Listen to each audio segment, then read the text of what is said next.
Boa tarde. Vou pedir a atenção de todo mundo agora, que a gente vai entrar num assunto que eu acho que interessa a todo mundo, que é o jornalismo investigativo na cobertura política.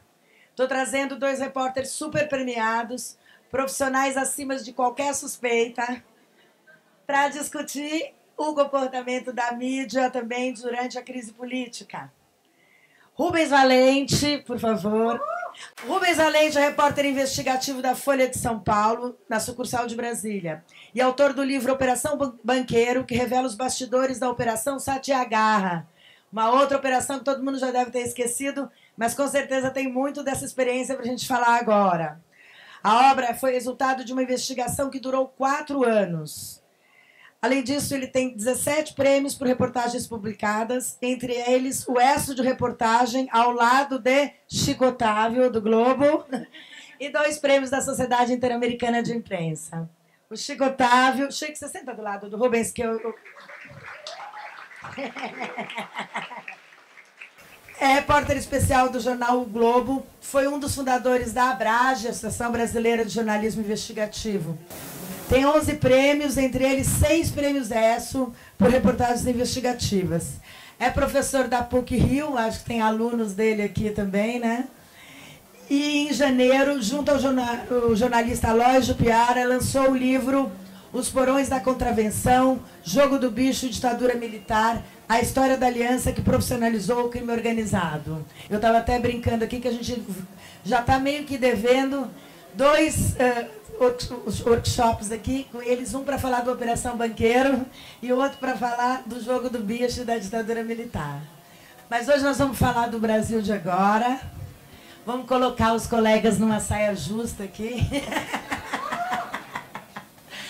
E eu vou pedir para o Chico começar falando qual a visão dele do jornalismo investigativo na política. Porque a política é um setor muito complicado para o jornalismo investigativo.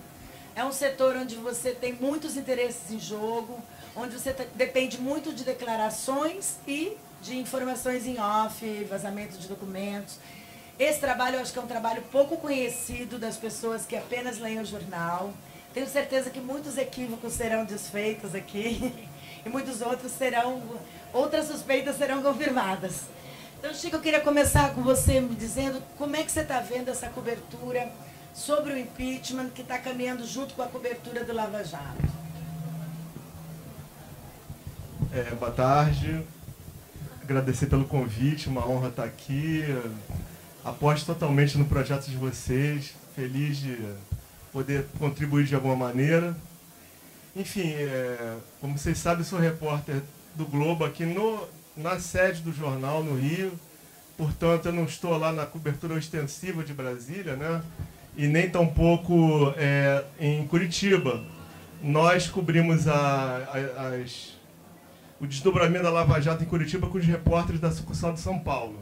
Eles são deslocados para lá, praticamente estão morando em Curitiba, porque é uma notícia atrás da outra, evidentemente. Bom, eu integro uma equipe de repórteres vinculada diretamente ao comando da redação, ao Aquário.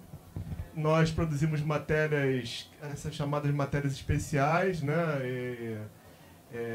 Por acaso, eu até estou vivendo uma situação muito curiosa, porque consegui convencer, que é um papel difícil, assim, os meus editores, que são os editores executivos do jornal, a apostar num determinado assunto que é meio periférico, né? Embora envolva um personagem que eu considero importante aqui para nossa vida no estado do Rio. E, enfim, eu saí de pauta e, apesar dos pesares, apesar do agravamento aí, da deterioração dessa história política que a gente está testemunhando, eu continuo empenhado no meu trabalho. Ele ia até sair na edição de amanhã, mas nós resolvemos adiar. E é um trabalho clássico de reportagem investigativa. Infelizmente, eu não vou poder dar nenhum detalhe agora, a gente tem que esperar sair. Mas consegui não só ficar um pouco fora desse rebuliço aí, mas consegui ainda também trazer um repórter para dividir comigo o trabalho. E a gente está fazendo um trabalho padrão mesmo, esgotar todas as possibilidades e tal. Bom, com relação à Lava Jato, eu tive uma participação muito pontual, né? Basicamente em cima de um velho cliente das minhas reportagens, sobre quem eu escrevo há cerca de 10 anos. E já cheguei a ser chamado até de obcecado, que eu era obcecado nesse personagem. Eu respondo a 7 ações cíveis e penais, danos morais, calúnias, injúria e difamação. Numa das audiências, inclusive o advogado dele lamentou que não existisse mais no Brasil o Instituto do Duelo, porque senão já estava tudo resolvido entre eu e ele.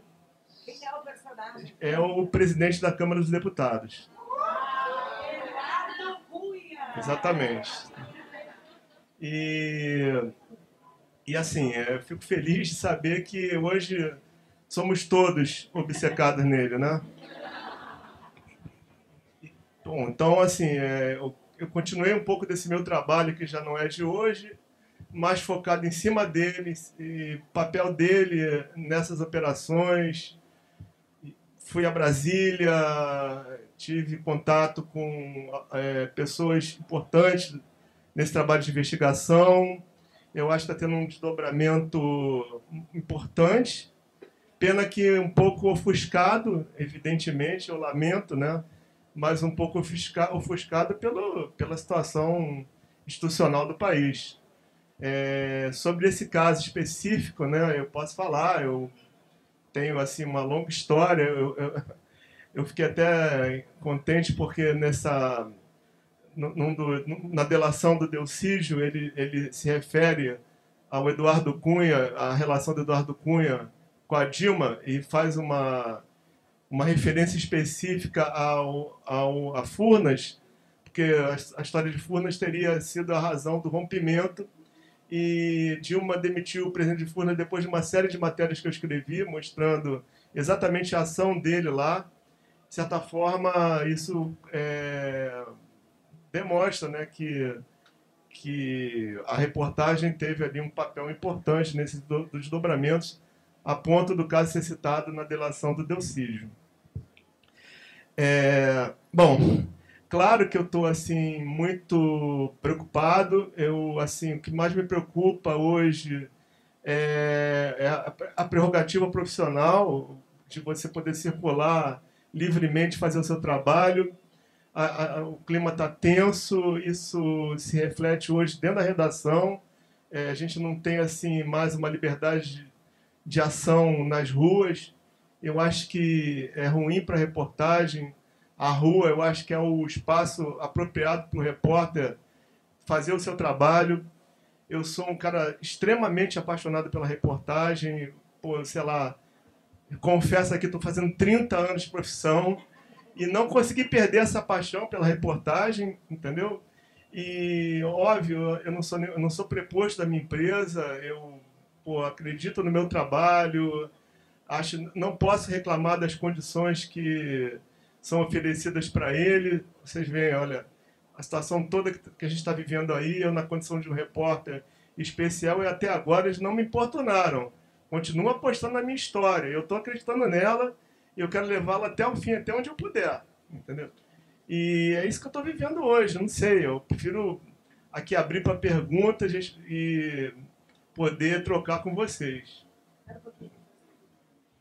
Então, eu só queria dizer uma coisa. O Eduardo Cunha, ele faz parte dessa crise política aí. Você sente, por exemplo, que o fato do papel dele ter se diminuído é algum tipo de estratégia do jornal, uma visão do jornal, ou ele foi atropelado pelos fatos? Olha, seguramente, Marina, foi atropelado pelos fatos. Não tem certa... No dia em que o Supremo admitiu a denúncia e transformou em ação, foi unanimidade, né, Rubens? 10-0? Sim, unanimidade. Unanimidade. Se não fosse a situação política, certamente teria sido manchete do jornal. Não tem a menor dúvida, não há proteção. Ele é um quanto mais, digamos... O Eduardo Cunha, ele sabe que ele não tem... Ninguém está achando alguma coisa a respeito dele por conta das matérias, ou a família dele foi achincalhada por algo que nós escrevemos, ou foi escrita alguma barbaridade a respeito dele, não. Ele é sei lá, um processador, quanto mais, porque ele quer constranger, ele quer intimidar, ele quer que os repórteres desistam dele e o esqueçam. Essa é a pretensão. E eu acho assim, ele é tão sortudo, né, que, de certa forma, quando o quadro está se agravando para ele, né, o cenário está se tornando, digamos assim, irrespirável para ele, ele consegue, de certa forma, jogar politicamente no sentido de garantir uma sobrevida. É isso que eu estou vendo. Agora, sinceramente, Marina, eu acho que ele não está tendo o tratamento merecido por conta de outros fatos que estão atropelando essa história. Bom, agora eu vou passar o microfone para o Rubens. O Rubens trabalha diretamente na Lava Jato, né? O Rubens fica em Brasília, ele está totalmente envolvido na cobertura, então acho que ele pode dizer um pouco como estão funcionando, por exemplo, os chamados vazamentos, que o governo disse que havia um uso político dos vazamentos. A gente que acompanha de fora tem a sensação mesmo de uma coreografia, porque a gente vê que vazou a delação do Delcídio, em seguida veio a condução coercitiva do ex-presidente Lula, e aí a manifestação contra o governo. Eu queria que o Rubens explicasse um pouco como essas coisas acontecem na prática jornalística e se ele tem a impressão que, de algum modo, os jornalistas estão sendo usados nessa trama. Obrigado. Quero agradecer o convite aí da Natália e da Marina, do pessoal da Pública, né? Aqui. Agradecer a oportunidade, agradecer a presença de todo mundo aqui, discutindo jornalismo em pleno sábado, né? De sol, né? De sol. Agradecer a presença de alguns colegas, amigos, né? Como o Beraba, a grande Elvira Lobato, que está ali, Cláudia, Antunes. E, bom, assunto vasto, né? Longo. Fala aí. Vou tentar resumir como está ocorrendo a cobertura, tanto pela Folha quanto pelos outros colegas, outros veículos. É mais ou menos assim que tem ocorrido, né? Na verdade, existem duas lava-jato. Às vezes a população não entende direito isso por uma série de razões técnicas, né? Existe a lava-jato de Curitiba, tocada lá com o juiz Sérgio Moro, sobre pessoas que não têm foro especial no Supremo, que são políticos, são ministros. Em 69, a junta militar, que o Ulisses Guimarães chamava de os Três Patetas, né? Ela ampliou o foro privilegiado para os parlamentares, senadores e deputados. Não havia isso. Até 69, o foro era muito reduzido. Era o presidente da República, o presidente do Supremo, coisas assim, 5, 6 cargos. E os militares ampliaram, porque havia um motivo para isso. Eles tinham editado o AI-5, em 68, e alguns deputados e parlamentares começaram a atacar o regime militar nas suas rádios locais, etc. E os juízes locais começaram a absolver os deputados, porque entendiam que não havia crime. É importante ver a história do foro, porque ele tem tudo a ver com o que nós estamos vivendo, né? E, na verdade, era uma Quando os militares ampliaram o foro, eles começaram a trazer os casos para Brasília, para dizer, olha, aqui estamos de olho, o Supremo é nosso, nós estamos aqui sob controle de vocês, né? A PGR era um aparelho do Estado, inclusive ela funcionava dentro da presidência, a Procuradoria da República, porque ela se confundia com a AGU na época. Bom, então, esse é o início do foro, o chamado foro. A Constituição de 88 cidadã pegou e deixou passar isso, erradamente, a meu ver, sei lá.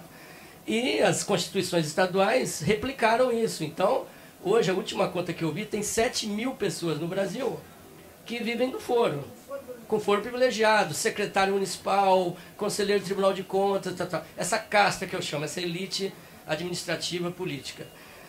Então, o que acontece? Está um pouquinho baixo. o Moro cuida dessas pessoas, então, desses crimes atribuídos a pessoas que não têm o furo. E, em Brasília, a Procuradoria-Geral da República, junto com a Polícia Federal e o ministro Teori, cuidam das investigações sobre políticos.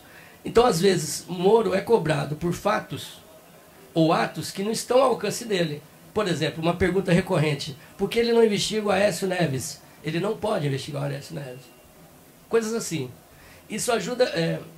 Então, são dois também métodos de investigação totalmente distintos. Se nós pegarmos ali a origem da investigação em Brasília, nós vamos ver que a PGR vem a reboque dos acontecimentos, a Procuradoria da República. Porque os acontecimentos todos se dão em Curitiba. Os delatores começam a entregar as pessoas. Em determinado momento, eles dizem assim: olha, tem políticos envolvidos. Então, vamos fazer uma delação à parte, enviar para o senhor Janot, que tem a prerrogativa legal de denunciar. Então, o sistema em Brasília é totalmente diverso do sistema em Curitiba. Principalmente no tocante à publicidade, que é um tema tão agora recorrente, tão falado, né? O juiz Sérgio Moro, ele utiliza um sistema de divulgação que não é vazamento, embora seja chamado correntemente como vazamento, porém não é uma publicidade do processo. Então ele utilizou um sistema que já estava em andamento no Tribunal Regional Federal de Porto Alegre, que é a região, e ele simplesmente coloca em prática esse sistema. A Justiça Federal de Curitiba toda aplica o sistema, só que ele colocou em prática. Como é que funciona? É um número de processo e uma chave de acesso ao processo que é pública, que é distribuída rotineiramente a todos os advogados, a todas as pessoas que procurarem, todo cidadão que procurar aquilo, ele tem essa chave de acesso, ele pode olhar os documentos. Ele pode olhar os documentos, os grampos, os vídeos, tudo. Imposto de renda, contas bancárias. São milhares, eu não sei, não dá mais para quantificar quantas páginas, talvez chegue a 1 milhão de páginas, eu não sei mais, é possível. São, às vezes, uma divulgação, quando ela ocorre, às vezes houve um caso que eu me lembro de 4.000 páginas em um dia. Ele torna público 4.000 páginas em um dia. Então, o sistema, ele é acessível a qualquer um e você pode fazer o download disso. E você começa a arquivar e ler. Você tem que se dedicar à leitura. Em Brasília, o sistema é outro. Em Brasília, por uma série de razões nós podemos discutir aqui, que eu chamo de cultura do segredo, que está, para mim, é o maior ataque à democracia hoje no Brasil, é a cultura do segredo judicial. A PGR tem por norma não divulgar tudo. E nem o ministro Teori não divulga tudo. E ele começou um sistema agora muito curioso, que é o seguinte: a Polícia Federal, ela encaminha o seu relatório de investigação ao ministro Teori. E ele decide assim, recebida o relatório, e junte-se ao processo em tempo. Ele não dá o tempo, em algum tempo. Então o processo ele fica num limbo jurídico, ok? Ele existe e não existe. Ele é uma coisa incrível. Ele entra, a meu ver, até passível de questionamento legal. Ele entra no gabinete, ele é anexado, mas não é. Ele é um papel à parte, uma aberração. Então, o que acontece? Isso é importante entender, porque quando esse papel está circulando, as pessoas estão lendo esse papel, várias pessoas, delegados, escrivães, funcionários do Supremo. A chance do vazamento é muito maior, ok? Porque ele não tornou público. Ele integra um processo em tese público, mas ele não foi tornado público. Essa é a dificuldade. Então, qual é a nossa luta diária? O que eu faço? Por exemplo, é um papel, não é como no caso do Moro, que você tem a delação inteira, por exemplo. Muitas vezes sim, a delação também. Há de tudo. É um festival, entendeu? Quando ele começou em março de 2015, o Teori abriu os primeiros inquéritos sobre parlamentares. Março de 2015, a pedido do Janot. Quando ele abriu, todos eram públicos. Hoje, metade desses públicos já são secretos. porque houve decisões em que ele reviu aquela primeira decisão. Mesmo esses públicos são, como eu disse, públicos e não públicos. E existe uma outra categoria, para mim uma novidade jurídica, não sei onde, não sei se há, não deve haver comparativo no mundo sobre isso, que é um negócio chamado processo oculto, que é um processo que é controlado, eu fui ver. É um caderno de brochura verde, onde a pessoa, dentro do Supremo Tribunal, ele anota com a mão, processo número tal, como em 1800 ou 1700, sei. Então é um processo que não existe no sistema jurídico. Só no caderno. Só no caderno. Se esse caderno pegar fogo, subir, mas acho que vai livrar vários senadores ali, né? Para mim, são medidas anti-transparência que comprometem, que ajudam essa confusão que se instala. Porque a informação, isso que deve ser frisada, ela circula na mão de alguns. Então há um privilégio de uma casta, que são alguns procuradores ou advogados bem posicionados, ou servidores públicos do alto escalão que sabem e que têm acesso a isso. E outros que não. Então, o sistema em Curitiba ele é mais uniforme, homogêneo. Embora exista, importante mencionar, em Curitiba existem processos secretos no Moro. Só que esses processos têm número e tem data de abertura, eles estão no sistema, ok? Mas você não entra, você não consegue. E esses processos, a última informação que eu tenho é que são 30 secretos hoje. No Moro. 30. Quer dizer que cada um desses 30 pode redundar numa prisão. Sem contar as chamadas medidas cautelares, que são assim, eu quero interceptar o telefone de alguém, também é secreto. Quando ele encerra, quando ele julga, junto com o MP, junto com a polícia, está na hora de colocar a operação na rua. Quando ele entende que não precisa mais do segredo, ele pega tudo aquilo que está em segredo e torna público. Então, às vezes, uma investigação de 1 ano, ela é tornada pública em um amanhã. É esse o tipo de desafio que a imprensa enfrenta hoje, de ler, entender, relacionar e comparar. E ao mesmo tempo, ter acesso. E ao mesmo tempo tem a questão do furo da imprensa, de você correr para o colega dar... Sem dúvida, que é a própria essência da atividade, né? Eu acho que é a própria essência e não vai mudar isso. Quer dizer, cada um de nós quer dar a informação antes do colega, né? É assim que existe. Então há uma pressão também da imprensa para obter esses dados, certo? Então eu estou contando essa história só para a gente atacar alguns mitos, como, por exemplo, o juiz acorda de manhã, pega o telefone celular e fala, para quem eu vou passar hoje essa informação? É para a Rede Globo. Então ele liga. É uma fantasia, uma fantasia. Não é assim. A última informação que eu tenho é que o Moro, para receber um jornalista, ele está marcando com 20 dias de antecedência. Você ouviu isso? Tal a agenda superlotada. Eu estou dizendo, pode ter ocorrido? Obviamente, eu não sei. Pode ter ocorrido, mas o geral é isso. No geral é isso que está acontecendo. É uma coisa, tentando resumir, é quase mecânica. É um sistema que ele age de forma mecânica. Tem uma dinâmica já, um método estabelecido. E aí nós chegamos ao grampo da Dilma. Porque essa medida que ele faz em relação à Dilma, ele havia tomado inúmeras vezes. Obviamente tem um contorno político, nós podemos debater, tem uma repercussão, muito ataque, é controverso, claro. Só que, tentando entender a medida dele, ele considerou que era rotina. Como ele fez com relação a outras pessoas, entendeu? É óbvio que teve uma repercussão que fugiu à rotina, claro. A liberação da escuta telefônica várias vezes. Foi considerada como rotina. Sim. Várias vezes ele liberou. Não tinha visto uma presidente da República. Essa é a opinião do Rubens. É a minha opinião. É a minha opinião. Deixa eu explicar. Deixa eu explicar. Você perguntou se foi considerado por quem? Por nós? É. Não, porque ele tinha feito isso em vários casos. Eu acabei de contar, ele libera a conta bancária, ele libera.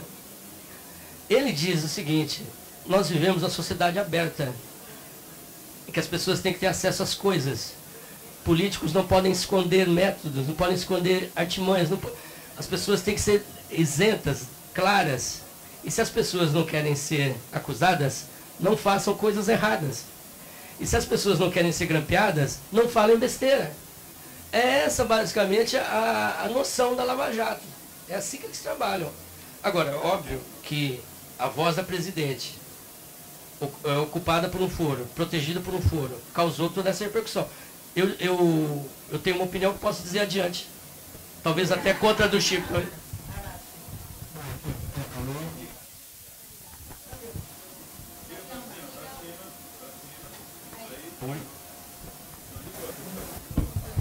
Oi. Acho que a gente está discutindo isso há 24 horas, né, Runa? É o seguinte,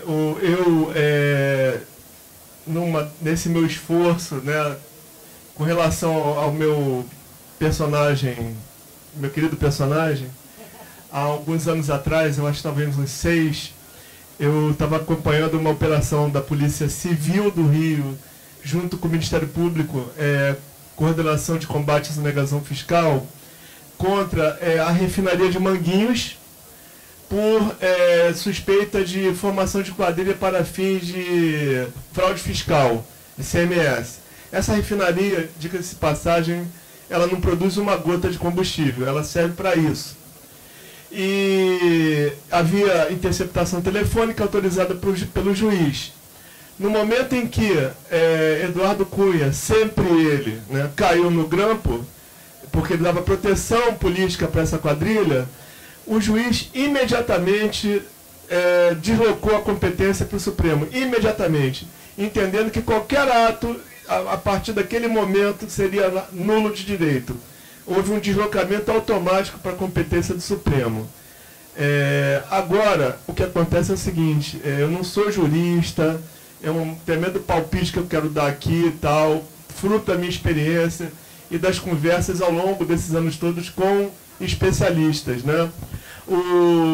Existe uma jurisprudência que corrobora a decisão do juiz de grampear um investigado como, por exemplo, Luiz Inácio Lula da Silva, que até aquele momento não tinha foro, isso até hoje isso é uma discussão e tal, e não é a discussão para mim que importa. Não é a que importa. Porque essa jurisprudência, ela entende que esse juiz agiu de boa fé. Ele não sabia que do outro lado da ligação existia a presidente da República. Então, até aí, é legítima a decisão dele. O problema, que é o fruto da minha discussão, é a decisão anterior. Ele suspendeu o sigilo telefônico de alguém que tinha prerrogativa de função, presidente da República. Ele não poderia fazer isso. Eu, assim... como qualquer outro repórter que gosta de investigação, eu estou surfando nessa onda liderada pelo Sérgio Moro. Eu acho que o papel dele é um papel fundamental, um momento histórico do Brasil.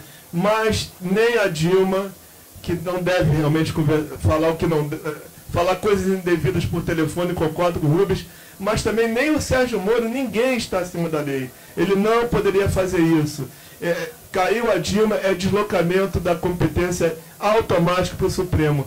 É essa a discussão para mim. Eu não estou querendo saber se o Lula tinha ou não prerrogativa de função naquele momento, se era uma questão de horário, se ele vai ter que jogar fora. Claro que não vai ter que jogar fora esse conteúdo. É porque o fato dele deslocar a competência para o Supremo não significa que alguém vai ficar impune. É como você desacreditar do papel do Supremo. Olha aí o mensalão, até as decisões que foram tomadas sobre a própria Lava Jato. Olha aí o Eduardo Cunha, que virou réu, junto com a Solange Almeida, que até esqueceu a Solange Almeida, prefeita aqui de Rio Bonito, virou ré também, né, no processo e tal.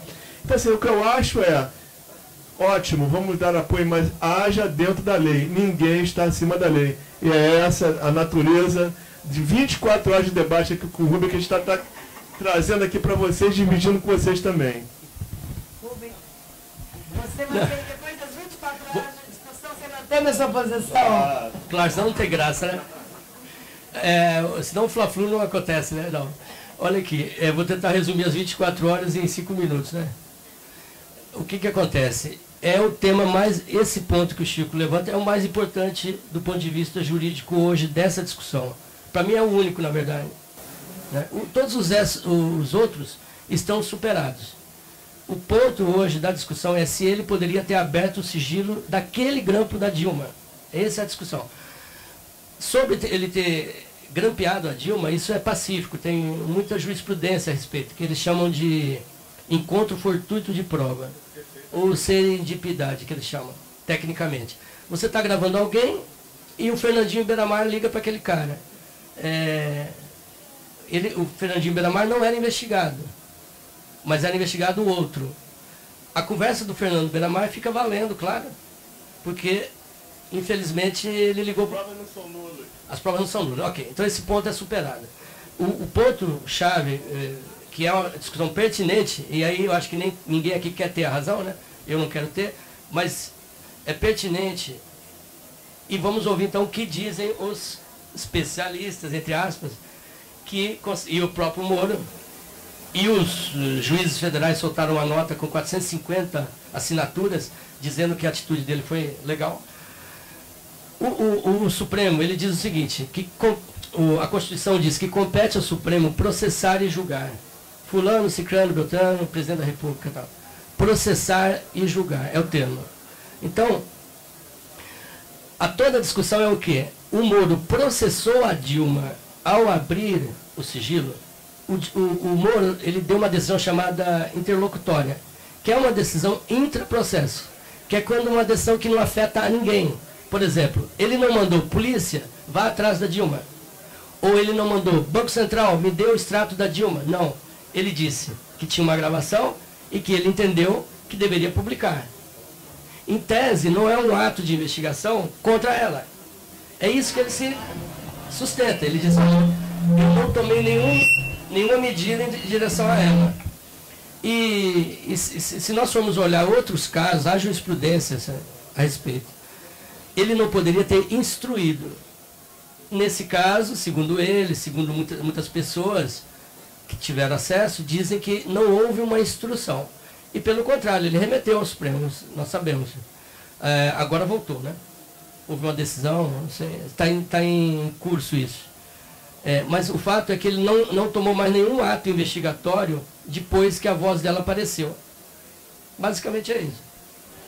Agora, eu até gostaria que vocês esclarecessem, se vocês têm a resposta, outras informações de que aparece a voz da secretária da Dilma ligando antes, eu não sei se vocês ouviram falar nisso daí, você ouviu falar? Tem garantia de que não foi grampeado o telefone da presidência? Tem. Vou resumir. Porque a gente vai atrás de tudo, gente, né? Não, eu quero todos porque a nossa função é ir atrás de tudo, né? Entender, principalmente algo assim. E olha que eu estou de férias, hein? Mas o que acontece? O grampo telefônico, ele é realizado pelas operadoras telefônicas e não pela polícia. É uma mentira que foi já desmontada, que nasceu na Satyagraha. Uma mentira que nasceu na Satyagraha, dizendo que a polícia poderia invadir os telefones de qualquer um aqui nessa sala. Não existe. O programa Guardião, ele é um programa acumulativo, ele recebe, armazena, e lê e organiza. Quem entra é um programa chamado Vigia, que foi pago, sustentado pelas próprias operadoras, que já estavam cheias, entendeu? De tanta cobrança, tantos grampos, que eles tiveram que se reunir numa sala, foi mais ou menos isso. Vamos desenvolver um programa para ajudar essa polícia, porque está uma confusão. Desenvolver o Vigia. O Vigia grampeia, cria um arquivo Wave e manda online para a Polícia Federal. Muitas vezes a polícia quer ouvir na hora o grampo, então eles tocam no celular do policial, ele atende e ele está ouvindo a gravação online. Mas é a operadora, principalmente tráfico de drogas. Por exemplo, eles querem acompanhar uma entrega de um pacote de drogas, então ele tem que saber online onde está cada um. Muito bem. Normalmente é o seguinte, ela copia e manda. Então, não me pergunte por quê, mas tecnicamente é isso. Eu já ouvi vários casos assim e Ontem, falando com um delegado, ele me explicou, não, é isso mesmo. Não se sabe por quê. Causa espanto? Causa. Esse vigia, em alguns casos, a gente não sabe quais, mas são geralmente telefones celulares, ele começa a gravar quando uma pessoa aciona aquele celular. Quando a pessoa aciona lá de fora. Quando o Edward Snowden tem uma cena no filme aqui, Cidadão X, que ele tira o celular e coloca dentro do congelador, lembra? Porque ele dizia que os celulares são microfones ambulantes. E esse caso explica isso, espelha isso. O celular funciona como um microfone, porque a ligação não foi completada e já estava gravando. Eu já ouvi os caras pigarreando, brincando, xingando, enquanto isso a ligação está em andamento, ainda não foi completada. É comum. Por quê? Eu não sei. Entendeu? Então, o que aconteceu? A presidência liga para ele, para o Lula, e nesse momento já começa a gravar. Então as pessoas falam, tá. Mas se existe dúvida, é simples, entendeu? É só entrar no programa Vigia e localizar. Às 13h32, o telefone do Lula gerou um arquivo Wave? Gerou. Qualquer órgão de controle, por exemplo, a Corregedoria da Polícia Federal, pode ser o próprio Supremo, pode pedir uma averiguação, o próprio Moro, ele pode pedir uma perícia judicial. É simples. Creio que essa hipótese eu considero absurda, ter sido gravado dentro do Planalto. Absurda. E se ocorreu, todo mundo está em cana, né? Quem produziu isso, né? Agora, quando os jornalistas recebem uma quantidade muito grande, né, os vazamentos são enormes, como você falou, e eles têm que selecionar, né? Eu queria que o Eugênio Butti escreveu recentemente no Aliás, né, um artigo que ficou muito polêmico, em que ele dizia justamente que havia um trabalho dos jornalistas, é prerrogativa do jornalista selecionar, hierarquizar e dizer o que é mais gritante ali. Eu queria que vocês dissessem se há algum tipo de viés na hora dessa seleção. Por exemplo, se você sabe até que ponto é a notícia que carrega o noticiário, digamos assim, o noticiário carrega a notícia. Se você tem uma notícia que fala diretamente do presidente Lula ou da Dilma, ela é vista como mais importante pelos jornalistas do que uma que fale do Fernando Henrique ou do Aécio. Que tipo de critério é usado nessa hierarquia? Bom, só voltando aqui ao ponto anterior, rapidamente, lembrar vocês que,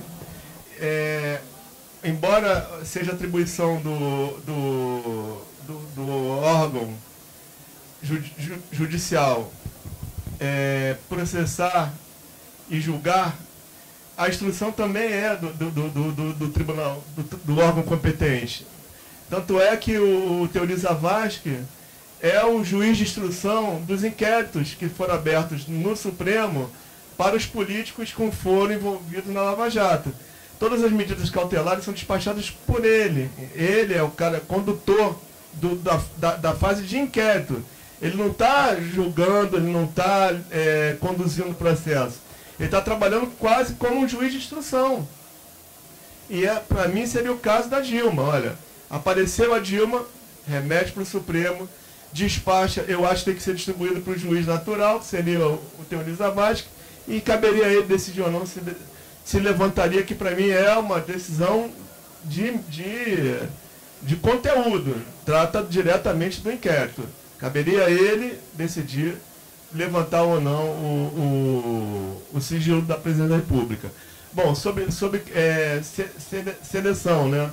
Olha, o Rubens falou, são quase hoje 1 milhão chutando, olha, é uma loucura. Eu já acessei muito pontualmente para fatos que me interessavam. Agora você vê, Marina, nessa correria toda, eu acho que a cobertura tem sido muito reativa, né? Muito reativa em cima dos fatos novos. Evidentemente, aqueles que envolvem a chefe da nação terão prioridade para qualquer outro personagem, ainda que seja um ex-presidente, né? Então, naturalmente, vai se dar preferência para situações envolvendo a Dilma e todo o seu desdobramento. Isso aí, eu acho que é inquestionável. sem querer aqui. Agora, é óbvio, tem ali determinadas questões que interessam mais do que as outras.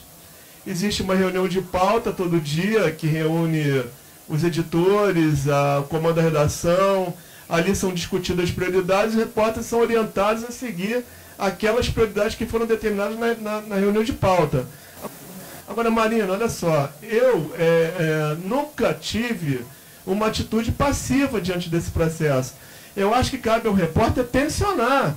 Se você não concorda com aquele caminho, você vai ter que apresentar um outro caminho. E você vai defender o teu ponto de vista, você vai brigar por ele. Muitas vezes é óbvio que os caras têm o controle do espaço na mão, então você vai perder esse combate, mas em algum momento você vai ganhar.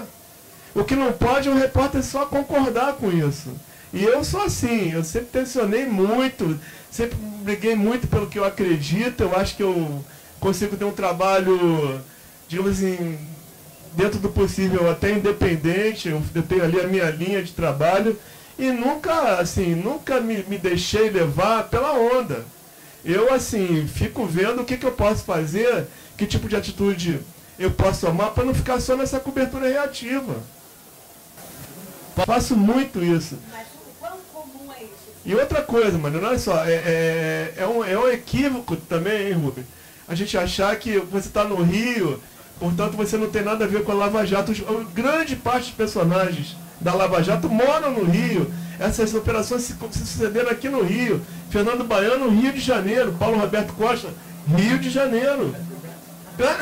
Petrobras, Rio de Janeiro. Nós temos milhares de pautas esperando. A gente não depende de Moro, não depende de Janot, não depende do Ministério Público de Curitiba, não depende do Teoriza. Os repórteres têm, a qualquer momento, condições de produzir coisas diferentes e não ficar só nessa atitude reativa. É o que eu acho. Você concorda com ele, Rubens? Ou isso assim, há alguns repórteres que conseguiram construir uma carreira que lhes dá essa autonomia, mas o grosso do reportariado está ali cumprindo a pauta mandada pela chefia? Eu não coloco nesses termos exatos. Esse termo mandado é um pouco que eu não concordaria. Tentar resumir o que eu penso. Existem assuntos de interesse que estão no ar. As pessoas são solicitadas que deem atenção a esse tema. Obviamente que se surgir outro, o repórter tem total autonomia para sugerir, voltar com essa informação. Aliás, isso é solicitado ao repórter. O que mais souber, nos traga. O que mais souber, apure. Né? Esse é o dia a dia, é o normal. Quando se fala em escolha, é muito importante isso. Né? É porque, em certo momento da vida brasileira, nós estamos em um processo de criminalização de um ato que é próprio do jornalismo, que é escolher e divulgar. É edição. Isso desde que o mundo é mundo, entende? É óbvio que os leitores têm que reagir quando entendem que essa escolha foi errada. É da natureza. Eles têm que reagir, está a internet aí reagindo. É muito bom que eles questionem o jornal. É excelente. O que eu não aceito, às vezes, é a criminalização do ato, da escolha. Ou uma acusação de uma coparticipação em um ato ilegal de golpe, por exemplo. São acusações muito graves. Ou que a mídia seja antidemocrática. Ou seja, ela é contra a democracia, a mídia brasileira é contra a democracia. Quer dizer, são acusações muito pesadas, entendeu? E contra isso eu me insurjo sempre. Agora, em relação ao que é publicado e não é publicado, ainda bem que nós temos internet, entendeu? Ainda bem que nós temos as pessoas falando. É muito bom, a pública e outras iniciativas. Não tem que ter medo disso, entendeu? Eu me lembro que eu fiz uma matéria um dia, e eu me lembro que tem 1000 xingamentos contra mim. 1000. Eu falei, pô, é interessante, se eu entrasse no ginásio, tinha 1000 pessoas me vaiando, né? Eu achei demais. Qual era a reportagem? Era uma reportagem sobre o ganho salarial de um blogueiro. Foi isso. Que ele era contratado do governo, só isso. Mas foi curioso, 1000 xingamentos. Ninguém mais lembra, né? Eu não lembro. Quer dizer, eu lembrei agora. Mas eu acho que é natural. Eu acho o seguinte, nós temos que estar preparados para isso, é próprio disso e não pode haver criminalização. E se existem suspeitas sobre a imprensa, que elas sejam apresentadas de forma concreta. O que eu quero dizer? Houve uma reunião em uma casa onde se decidiu tal linha editorial, junto com a oposição, que sejam apresentadas as provas, até para o bem da democracia. Se existe um conluio, se existe um acerto, ele tem que ser publicado, tem que ser trazido à tona. Eu não tenho essa informação. Eu não tenho. Eu queria comentar outra coisa que o Butch disse, isso na entrevista que ele deu para a Pública, em que ele fala que é inegável que a grande imprensa ela tem um viés ideológico, uma afinidade ideológica, não é uma coisa de ser comprada ou de estar orquestrada, mas ela tem uma afinidade ideológica com o PSDB, maior do que com o PT. Mas que isso não torna a cobertura suspeita. Eu queria que vocês comentassem, queria que você, que trabalha no Globo, por exemplo, que é um jornal do Grupo Globo, que é sempre criticado, eu queria que você dissesse se você acha que há uma cobertura com viés pró-impeachment, ou se ela não há, e se isso tem relação com essa afinidade ideológica, e aí se é que você concorda que ela existe.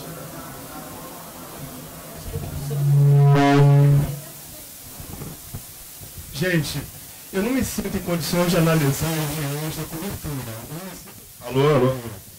Alô? Bom, o que eu posso dizer é, hoje se fala em monopólio da comunicação no Brasil como se fosse algo congelado há 30, 40 anos. Só que o cenário mudou, gente.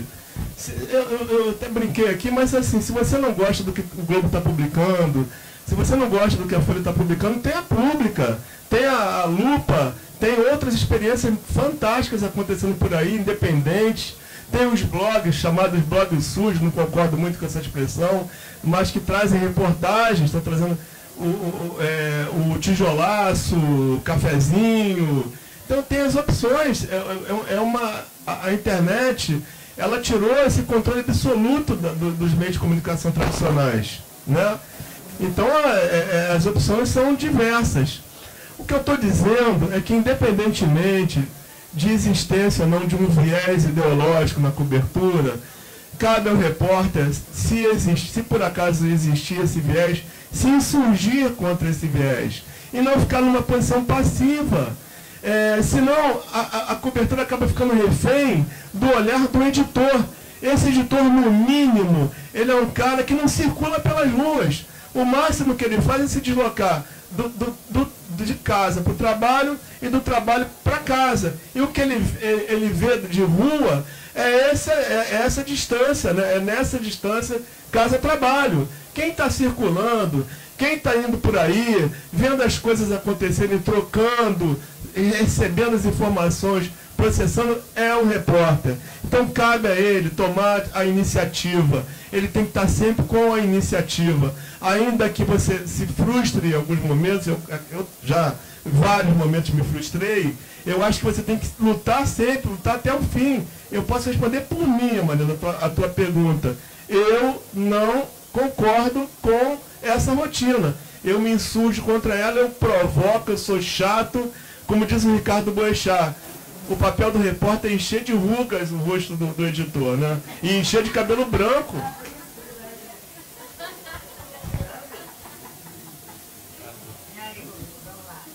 Sobre a do Butch, né?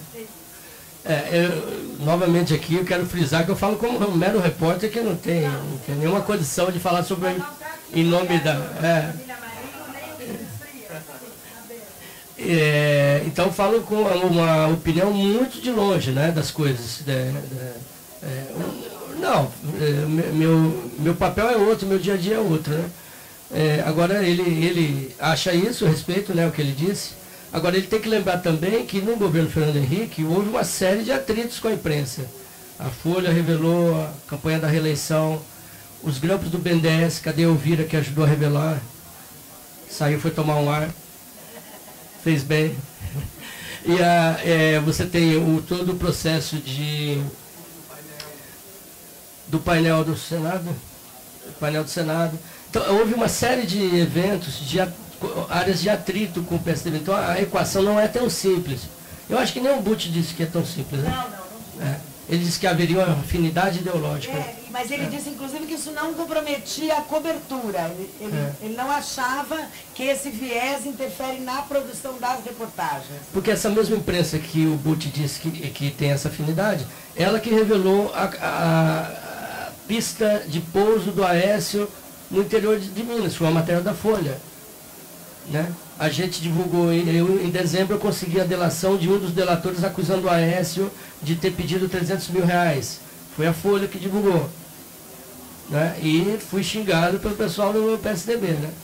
Então a própria cobertura do Globo e do Estadão, na época do Fernando, era muito dura. Qualquer pessoa que volte, quer dizer, muito por minha conta, mas era dura. Do Estadão também é? Não, tinha matérias difíceis.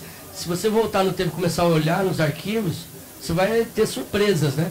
Principalmente dúvidas sobre o plano real no início. O plano real foi atacado, é muito questionado. Então há nuances nisso, né? A equação não é tão simples, né? Nós temos, assim, na equação simples é assim, tem um grupo ligado ao PSDB que quer derrubar a Dilma. Então deixa eu te provocar um pouquinho.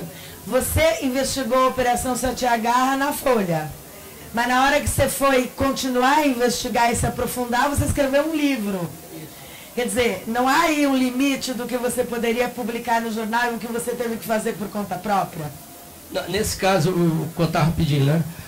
Eu morava em São Paulo na época e houve a Operação Satiagarra. Por acaso eu conheci alguns personagens da operação há muitos anos atrás, há 10 anos atrás. Só para lembrar, a Satiagarra era aquela operação que investigou o Daniel Dantas e que, portanto, era muito associado às privatizações do governo Fernando Henrique. Isso. Quando o escândalo estourou com a prisão do Daniel Dantas, rapidamente houve um ataque à investigação nos meios de comunicação, na defesa do Daniel, e houve uma desconstrução do juiz Fausto, que era o juiz, uma desconstrução do delegado, e eu comecei, mas eu tinha informações que não eram exatamente aquelas que estavam saindo na imprensa. E eu me dei conta de que não haveria espaço, inclusive físico realmente, porque era um tema muito longo, muito difícil. Um tema que começava lá em 1992, né? Esse assunto da Satiagarra. Então eu falei, vou partir para um livro, né? E foi isso, aí consegui uma... Por exemplo, você poderia fazer aquilo dentro do jornal? Você poderia continuar a investigar a Satiagarra e publicar no jornal e não no livro? Eu me lembro que eu publiquei várias matérias, eu me lembro que eu publiquei... Eu sei porque quando eu pedi entrevista ao Daniel Dantas, a assessoria me mandou um e-mail dizendo que ele não me receberia porque eles tinham concluído que eu tinha escrito 90 matérias contra ele. Então, por isso que eu sei que eu escrevi 90 matérias. Mas eu publiquei na Folha várias matérias. Chegou um momento que a minha decisão foi partir para o livro. Porque tem um limite ou não tem um limite? Acho que é isso, assim, a independência do repórter. No meu caso, foi um limite de espaço, de compreensão. Também esse país maravilhoso nosso, um escândalo já sobrepôs ao outro, né? Não me lembro qual.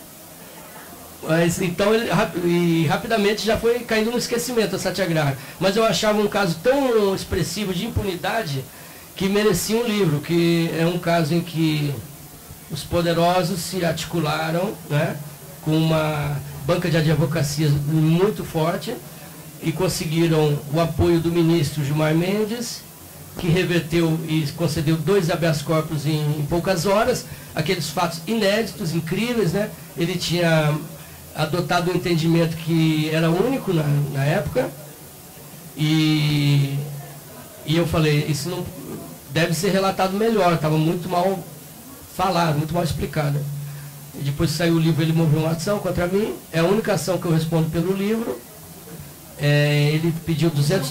Gilmar Mendes, Ele pediu 200 mil reais de indenização, o juiz me absolveu em primeira instância, uma longa decisão, analisou o livro, leu, comentou o livro, uma decisão que eu gostei muito, porque não foi uma decisão que ele ficou na burocracia, ele leu o livro, disse que não havia nada errado no livro, que paciência dele se ele não gostou do livro, que isso era democracia, que tal.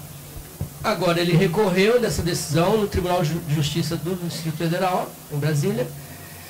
O relator do caso é um funcionário, o desembargador trabalha no instituto dele, o IDP. Nós produzimos um recurso para pedir o afastamento dele, que ele se declare suspeito de julgar. Ele ainda não decidiu a respeito. Então, é esse o caso. O Daniel Dantas moveu uma ação também, só que é uma ação diferente. Ele moveu uma ação sobre o livro, que se chama, quase de uma produção de prova. Ele queria colher elementos. O juiz me intimou, eu fui até o juiz indagou se eles iam mover ação contra mim, porque ele não ia permitir que eu fosse ouvido para que fosse usado contra mim, o que eu dissesse. Eles tiveram então que encaminhar uma carta de próprio punho do Daniel, dizendo que não pretendia me processar. Aí o juiz me intimou de novo, eu fui interrogado pela defesa do Daniel. Interrogado durante 3 horas. O autor do livro interrogado pelo banqueiro. Tipo de pergunta, em algum momento eu disse ao juiz que as perguntas eram aviltantes, ofensivas, reagi, o advogado até não gostou, do tipo assim: você recebeu algum dinheiro para escrever este livro? Você conversou com os inimigos do Daniel Dantas para escrever? Perguntas assim: com quem você debateu este livro antes de publicar? A mais engraçada foi assim: eu comecei a rir, o juiz falou: olha, essa pergunta é indevida. Por que eu tinha colocado o livro online, o PDF online? Eu falei: olha, a pergunta é absurda, ele conhece pirataria, o meu livro foi pirateado, foi colocado no Pirate Bay o livro. E eu sou culpado pela pirataria do próprio livro. Ele quis dizer que eu não estava nem aí com o dinheiro do livro e que eu teria tornado o livro gratuito de propósito. Então foi isso. Esse é o estado atual do livro aí. Essa ação do Gilmar que a gente está recorrendo e essa outra ação que...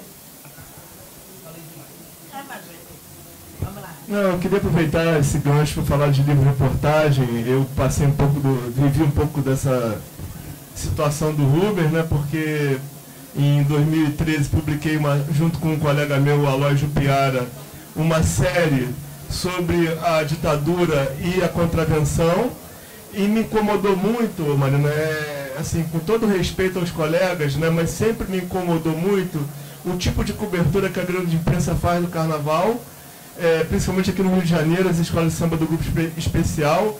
É uma cobertura que fica só na festa, no evento, naquela Disneylândia ali que passa pela Sapucaí, e isso sempre me incomodou bastante.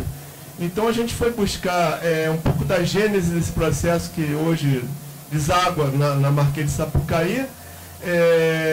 Eu, da minha parte, fui ajudado por um coronel, eu gosto muito e sempre investiguei os chamados crimes da ditadura, gosto desse assunto, e investigo há muito tempo. Consegui, junto com a Juliana Dalpiva, que está aqui, cantar um coronel lá na Baixada Fluminense, Coronel Paulo Malhães. Nós fomos lá, enfrentamos ao cachorro brabo do coronel e ele mesmo. E o coronel, em algum momento, já quando a gente tinha estabelecido uma relação de confiança, ele começou a contar das relações que ele tinha na Baixada com o banqueiro de bicho Anísio.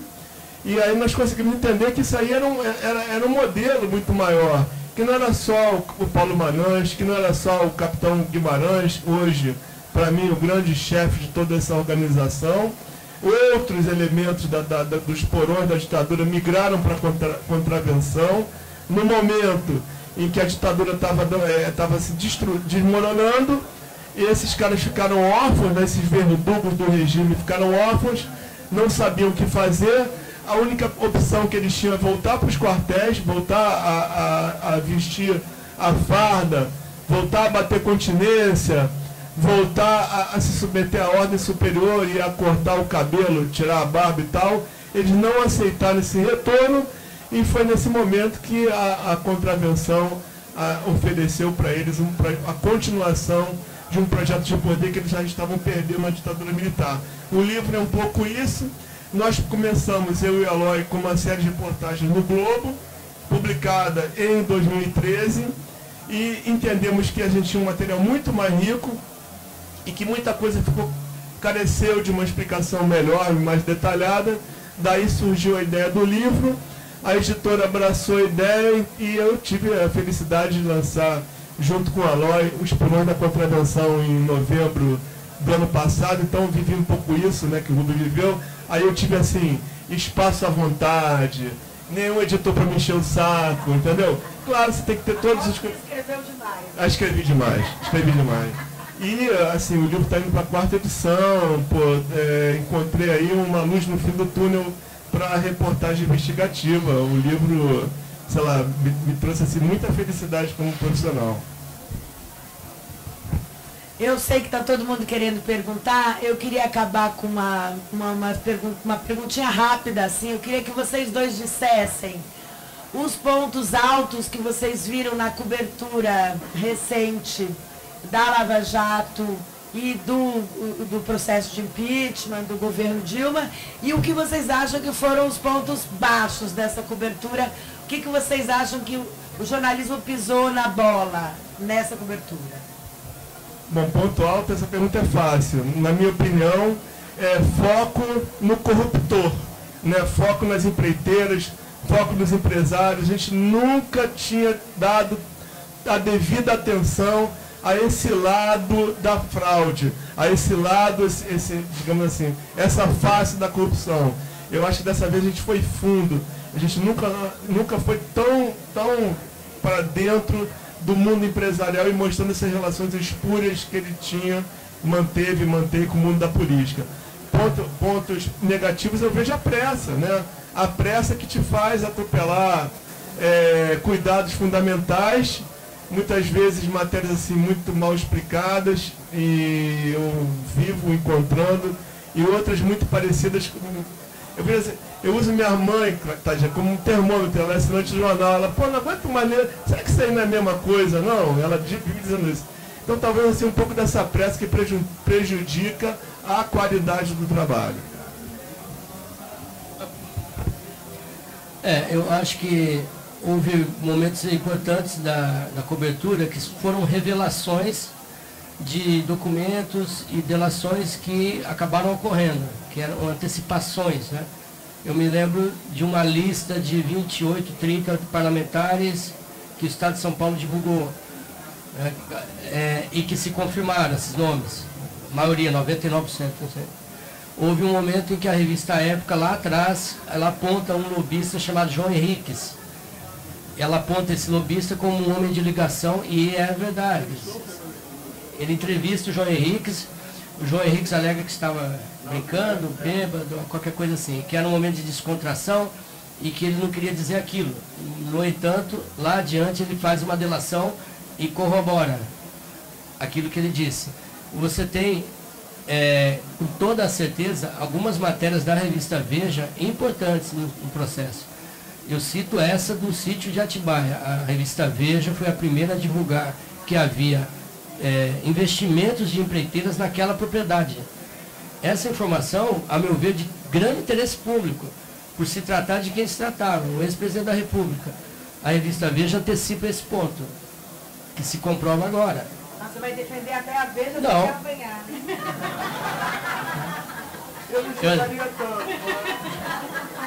Eu faço questão de dizer isso para a gente estar olhando o fenômeno da comunicação, né? Pelo que ele é em sua expressão do produto que ele divulga, na sua expressão dada, né? Eu acho que isso é importante. Porque se eu paro do pressuposto, né? Você estava brincando assim.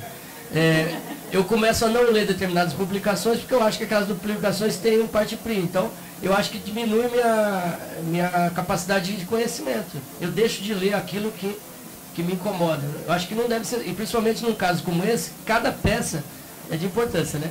Eu acho que a Veja, nesse momento, tem um papel importante. Eu acho que agora a revista Isto É, com a delação do Delcídio, fez uma revelação fundamental que moveu a política e que gerou debate e mobilizou a atenção. A reportagem, eu sei que sofre críticas, né? Porque teria divulgado apenas uma parte, não outra, eu entendo. Eu acho até que ela depois se explica, dizendo que não tinha todo o acesso, mas de qualquer forma foi uma reportagem importante ali naquele momento. Nós tivemos outras da Folha que eu não gostaria de falar para não parecer que nós estamos jogando confete, né? Em nós mesmos, mas houve matérias importantes da Folha também. E o ponto baixo? Não, eu concordo com o Chico. Uma coisa que eu sempre... Essa da pressa é muito fácil. Não, eu vou explicar melhor então. Eu vou detalhar, vou um pouco mais longe. Eu acho o seguinte. Posso falar um pouco mais... Em 2013 nós tivemos uma experiência na Folha que eu achei fantástica. Quando estourou aquele caso Anaconda, a Folha criou um editor do escândalo. Ela tinha um cargo muito interessante. E foi uma cobertura que nós ganhamos um prêmio internacional no Peru. Então o que acontecia? A gente se dirigia a essa pessoa, não se dirigia ao editor da área. Esse editor funcionou como um editor da investigação durante 50 dias, 2 meses. Uma medida simples, que às vezes não é tomada. Então, nós não temos o editor da Lava Jato, no Estadão, no Globo, na Folha, na Rede Globo, onde seja. É um método, né? Uma medida interna que pode ser tomada. Eu creio, eu li tudo que saiu sobre o filme Spotlight, né? Porque eu acho que a questão é a mesma que você pergunta, né? Uma coisa que me chamou a atenção eu li tudo que os brasileiros escreveram, né? Os jornalistas importantes, né? E o que me chamou a atenção foi que nenhum deles eu acho que é esse aqui, ó.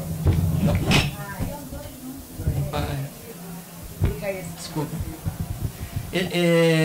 Nenhum artigo de jornalistas brasileiros sobre o filme destacou as lições que o filme oferecia a nós. Isso, para mim, significa que nós perdemos a batalha de discutir o conceito do jornalismo investigativo. Nós não conseguimos cristalizar no Brasil o que é o jornalismo investigativo. E eu percebi que há uma confusão de conceitos entre a reportagem especial, os repórteres especiais e a reportagem investigativa. O que o filme mostra? O filme mostra uma unidade até isolada, numa sala isolada, com um editor próprio, um editor investigativo, que participava das reuniões de pauta. Não há experiência no Brasil semelhante nenhuma, nunca houve. Nunca houve. Eu disse uma vez que nunca houve, aí um colega da antiga rememorou e não encontrou exemplo.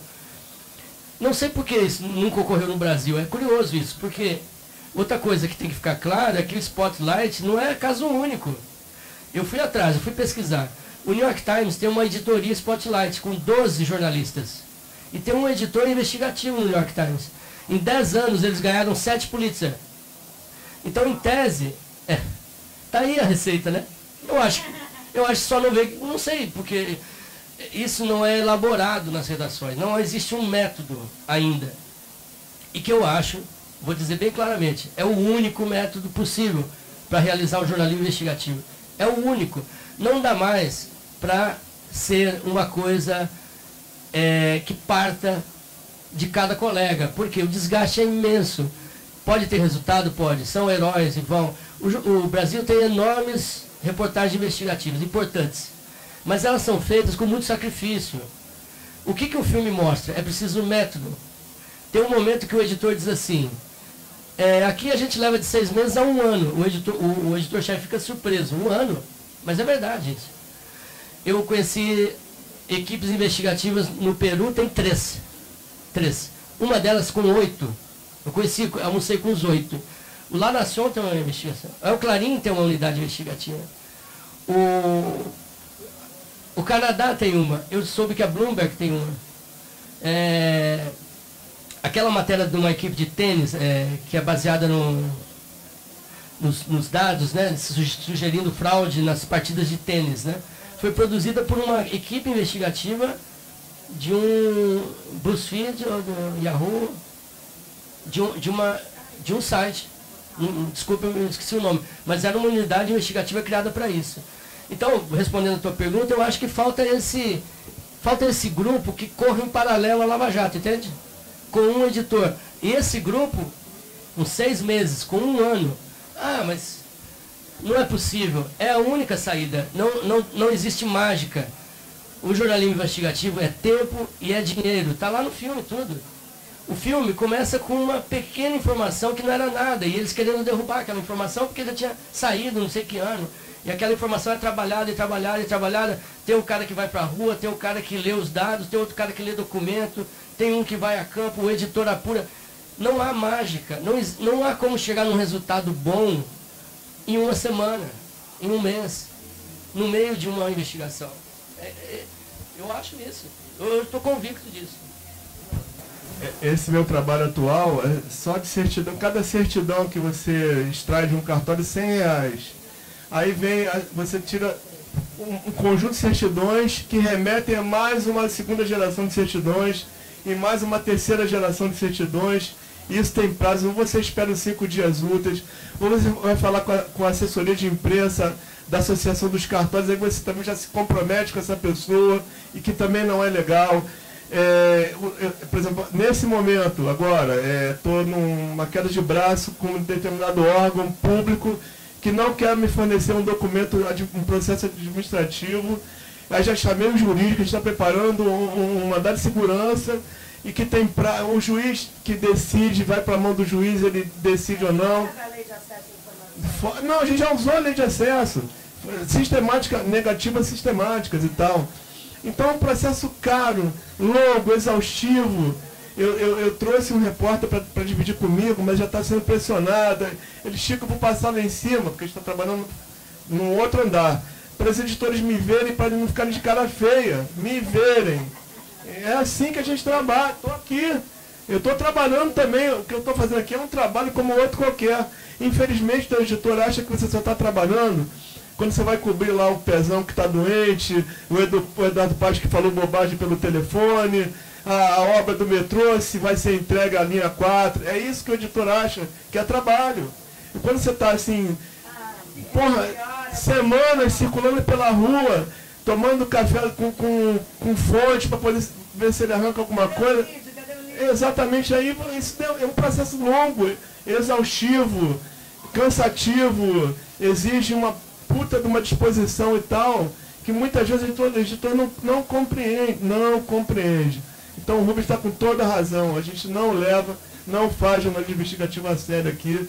Eu acho assim, as experiências independentes são ótimas.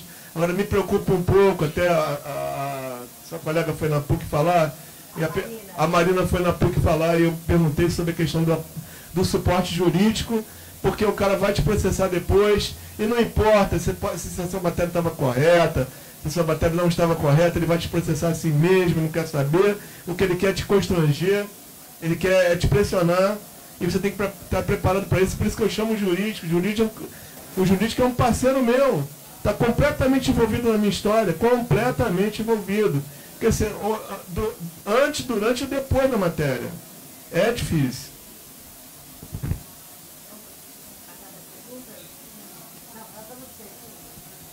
Quem tem perguntas? Na verdade, eu vou meio que furar a fila. Desculpa aí. Mas é o seguinte, eu queria um pouco de uma reflexão e uma autocrítica. Eu tenho certeza que vocês dois devem ter um debate de 24 anos também sobre isso. Mas você falou, Chico, falou que é muito ruim o fato de vocês estarem sendo tolhidos na rua. Você falou da criminalização do ato de selecionar.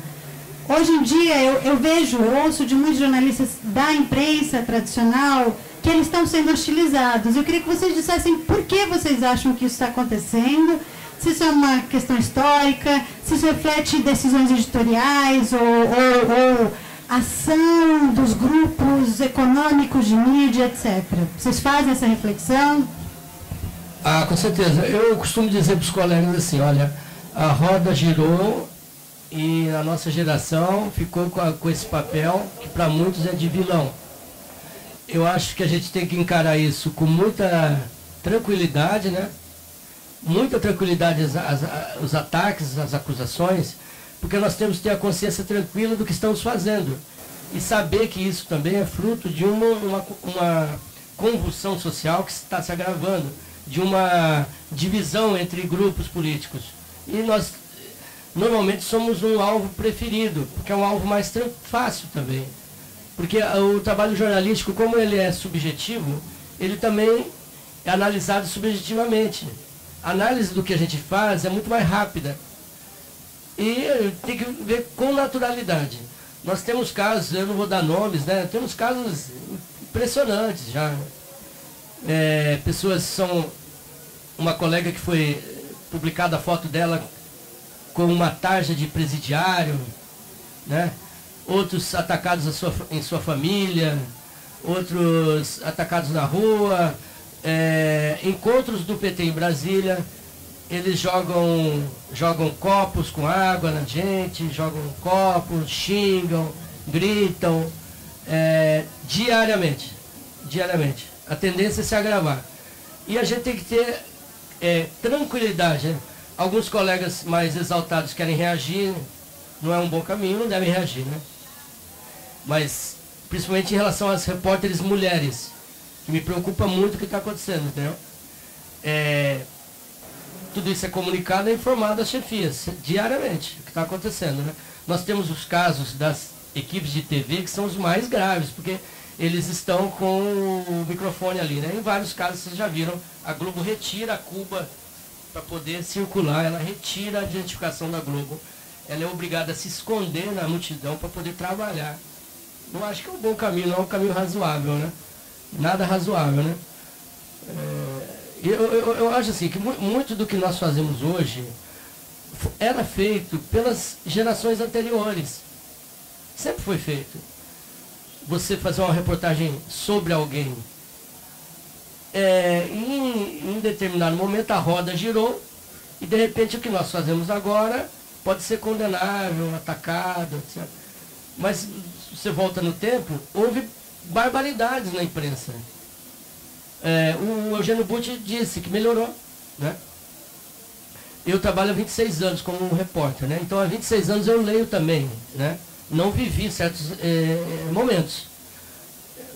Não vivi o impeachment do Collor. Vivi como repórter lá em Campo Grande, onde eu morava. Mas eu lia, acompanhava. E me lembro dos vários absurdos. No caso do Ibsen Pinheiro, né? Que injustamente acusado de ter um dinheiro no Uruguai. Na verdade, a revista Veja tinha errado na conta. Em vez de algo assim, em vez de 1.000, ela publicou 1 milhão. Né? Essa história, se você digita, você encontra. Está na internet isso. Casos como esse ocorreram vários. Então, erros sempre aconteceram. O importante é ter a consciência tranquila de estar fazendo o correto. Que é o quê? Ouvir sempre o outro lado. Procurar ser atento aos fatos. Ser fiel ao que está sendo dito. Todos aqueles pilares do jornalismo. Você cumpriu isso e mesmo assim você é atacado, paciência.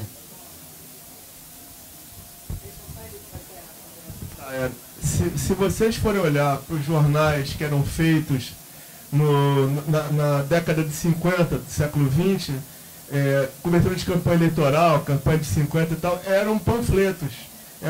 Você não sabia dizer que aquilo ali era um jornal, era um panfleto. Então concordo com o Rubens, houve uma evolução muito grande. Reportagem de polícia, os editores eram delegados que faziam bico nas redações. Imagina isso, né? A Notícias Populares, né? Inventou o bebê diabo, né? Deu uma série de reportagens. Então eu acho que houve uma evolução. Eu acho que os críticos eles estão cometendo um equívoco ao tirar o repórter da rua, ao enxotar o repórter da rua. Eu não sei o que eles ganham com isso. E hoje a internet pluralizou o jornalismo. Se você não concorda, insiste, não concorda com o Globo, não concorda com a Folha, vai para a Pública, vai para a Lupa, vai para outras tantas opções que existem, estão disponíveis. E outra coisa, essa crítica, ela afeta as redações, ela reverbera, ela muda alguns procedimentos, ela faz a gente repensar o trabalho, isso de certa forma atinge. E mexe com... Agora, a crítica bem feita, a crítica construtiva, ela será sempre processada. Agora, a violência física, sinceramente, é intolerável. Eu não concordo de jeito algum. Não há justificativa política para uma agressão ao repórter. Não. Oi, Rubem. Não, só queria fazer um pouco de provocação a Rubem, assim, com o negócio da transparência total. Eu acho assim, no Brasil é uma bagunça, talvez tenha a primeira região seja de um modo, mas o fato é o seguinte, na maior parte do mundo, nos Estados Unidos, na Europa, a justiça ou agentes públicos não podem divulgar elementos do processo na fase de instrução, quer dizer, antes da denúncia. Um jornalista pode até obter, porque existe a presunção de inocência dos investigados, certo? Você pode obter o depoimento de uma testemunha, você pode, enfim, você pode correr atrás disso. Mas a justiça em si, o instrutor do processo não pode divulgar até a denúncia, na fase de instrução. Então não é uma jabuticaba esse negócio que acontece no Brasil. Então acho que aí entra, de fato, assim, nesse negócio do Moro, principalmente em relação a essas escutas telefônicas, entendeu? Entra esse elemento. É claro que o Brasil pode permitir, você pode discutir legalmente. Eu não sei, não sou um especialista em legislação, só estou apontando que, por exemplo, um caso que não tem nada a ver com política, mas que aconteceu agora na Alemanha, por exemplo, quando teve todas aquelas denúncias de estupro no Ano Novo, demorou horas, o processo policial, o inquérito estava em segredo de justiça total. Demorou 3 meses, a imprensa especulou sobre quem seriam os violadores, os autores daqueles atos, até que 3 meses depois se descobriu que não era nenhum imigrante recém-chegado, só 1 ou 2, e sim outras pessoas que já estavam na Alemanha há muito tempo, inclusive alemães. Então, só para dizer, porque parece que aqui é uma situação excepcional que na verdade não é, né? Olha, eu posso falar com mais tranquilidade sobre o sistema americano, porque eu entro no sistema americano PACER, US Court, você conhece? É um sistema PACER que qualquer pessoa pode entrar. Eles mandam na tua casa a senha, é por uma carta, e eles cobram uma taxa ligada à Corte Suprema Americana. Eu baixo lá quase todo dia provas.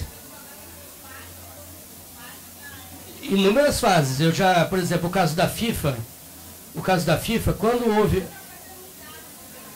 No caso da FIFA, eu não sei se... Eu posso estar enganado, eu não sei se no caso da FIFA já havia denúncia. Houve um raid lá, blitz lá, lembra? Houve aquela blitz lá na sede da FIFA, tudo foi colocado online. Eu tenho em casa. Tá, eu não tenho esse detalhe. Me parece que a denúncia é posterior. Bom, por exemplo, a delação do J. Ávila eu tenho em casa. A delação dele. O sistema americano divulgou, PACER. Então, eu não sei a realidade de outros países, realmente. Eu estou dizendo da americana que eu acompanho. Aliás, uma diversão minha, às vezes, é baixar e ler. É muito interessante como eles tratam isso. A última pergunta, o senhor Osmarino. Pode se apresentar, por favor? Bom, eu sou do Acre, trabalho no movimento dos seringueiros há muitos anos, já vivi experiência desse tipo com jornal muitas vezes. E a minha vinda aqui, ela tem um objetivo de tentar entender uma matéria que foi feita no dia 8 de dezembro, no aniversário dos 25 anos da morte do Chico Mendes, onde eu fui informado pela agência, pela central da CMA, né, que é uma central dos movimentos da Amazônia, é uma entidade que trabalha assessora o movimento e passa as informações. Eu fui informado que um jornalista chamado Chico Otávio, que é da Agência de Jornalismo Investigativo, né, agência de jornalismo, né, aqui da agência pública, né, do Globo, tinha publicado uma matéria dizendo que eu tinha sido punido, que eu tinha sido processado, punido, inclusive com multas estrondosas por causa de 200 que eu estava... Antes eu era conhecido pelo discurso radical contra a política implementada na Amazônia, e ele coloca na sua matéria que eu era hoje o maior exportador de madeira da Amazônia. Só que o Chico Otávio nunca ligou para mim, eu recebi ligação do Japão, de todos os outros cantos. Eu tenho uma matéria, aqui, vou deixar com o Chico Otávio, que eu gostaria de fazer o convite a ele, porque lá nós estamos vivendo um momento gravíssimo, o fracking está sendo feito lá para tirar o gás, prospecção de petróleo, manejo de madeira, a política do mercado de carbono, RED, a criminalização aos povos da floresta, a chefe do ICMBio foi colocada pelos Viana que estão exportando madeira para o mundo inteiro. Então tem todas essas questões, e a minha preocupação é de que, por ser um jornalista, a pergunta é o seguinte, por ser um jornalista, a minha pergunta era, por que quando ele recebeu a Ana, que passou para ele as mentiras, que eu já fui julgado e fui absolvido, sabe? Nenhum juiz conseguiu me processar, porque não tinha prova, porque eu nunca vendi uma tora de madeira. A minha surpresa é, um jornalista de renome e tal, por que não ligou para mim? Então a minha pergunta seria, eu gostaria de ter recebido a ligação para ter tido o direito de colocar o meu lado, né? Mas então, está aberto a minha colocação, como eu abri para o Ministério da Justiça, o Ministro do Meio Ambiente, a USP, a UFRJ, a UFAC, foi uma caravana de uma comissão independente, porque eu sou um nome conhecido, né? E a minha surpresa foi que o jovem jornalista, que para mim não me ligou para mim saber o meu lado. Então, quer dizer, a minha pergunta é, e só encerrando, dizer, você está convidado a ir na minha colocação. Minha colocação lá não tem luz elétrica, não tem nada, né? Mas lá você vai ver que eu continuo com o mesmo posicionamento em relação à depredação da Amazônia. Mas nunca exportei, agora estou entrando com o processo de danos morais, sabe? Então, essa só é... Não, eu estou entrando contra o ICMBio, agora a mulher do ICMBio disse que é mentira dele, que ela nunca falou isso para ele. Então, quer dizer, eu gostaria que você fosse lá e perguntasse para ela, porque um negócio importante. Se é investigativo, então vamos investigar todos os lados. Eu estou aqui para dar os parabéns por esse encontro e dizer, agradeço, porque eu acho que a Folha já fez isso comigo, já disse que eu estava organizando as milícias populares. Eu marquei encontro com o Fria, ele não atendeu, aí a filha dele depois atendeu na fundada. E por isso que eu estou vindo aqui desarmado, não tenho raiva, porque eu sou sindicalista e eu estou acostumado com esse tipo de matéria que leva os sindicalistas a ser a ovelha negra. Mas nós sabemos o que nós vivemos na pele, sendo criminalizado, né? Muitos seringueiros estão sendo processados porque bota meia hectare de mato, que ele sempre colocou, porque ele tirou uma madeira para fazer a casa dele e ele está sendo criminalizado pelo ICMBio, pelo Ministério do Meio Ambiente, pelo IBAMA e por esse governo que tem a política devastadora das hidrelétricas na Amazônia, etc, etc. Obrigado, desculpa, mas eu dou os parabéns e estou... Pergunta. Senhora Marina, nós já trocamos informações sobre isso. As minhas matérias foram baseadas em autos de infração contra o senhor. Lamento se o senhor teve complicações com os órgãos fiscalizadores com relação à exploração ilegal de madeira. Bom, eu não vou discutir. Bom, o senhor falou, agora deixa eu falar, né? Não, a democracia, o senhor não é democrata? O senhor já falou, agora é minha vez de falar, não é? Então, eu recebi os autos de infração, eu tenho toda a documentação. O senhor era um ícone da luta ambiental e, posteriormente, o senhor foi punido na instância administrativa, ninguém está falando de por exploração ilegal de madeira. Na justiça, na instância administrativa, isso e não no momento da minha matéria. E outra coisa...